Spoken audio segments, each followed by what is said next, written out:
Indonesia, negeri yang kaya akan alam, budaya, dan semangat juang.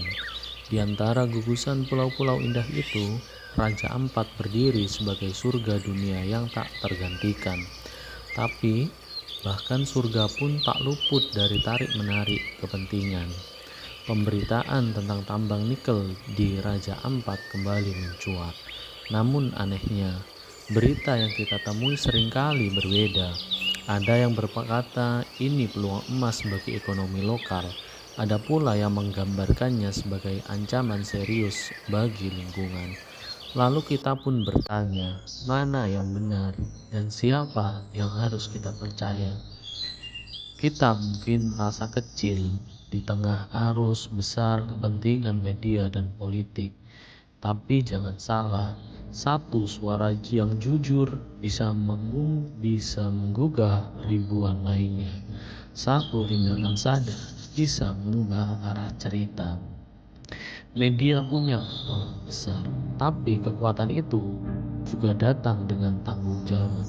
Ketika media memilih untuk berpihak, masyarakat harus memilih untuk melek.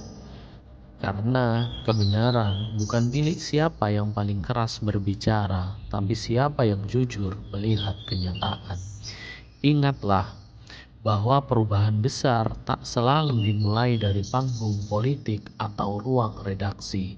Kadang ia lahir dari ruang-ruang kecil, dari obrolan santai, tulisan di blog, unggahan media sosial, atau dari satu orang yang berani bertanya, benarkah ini? Raja Ampat bukan sekedar tambang atau objek wisata. Ia adalah warisan yang harus dijaga oleh pemerintah dan juga oleh media. Mari kita tidak hanya jadi penonton dari cerita bangsa ini, jadilah bagian dari suara jujur, mata yang waspada, dan hati yang peduli.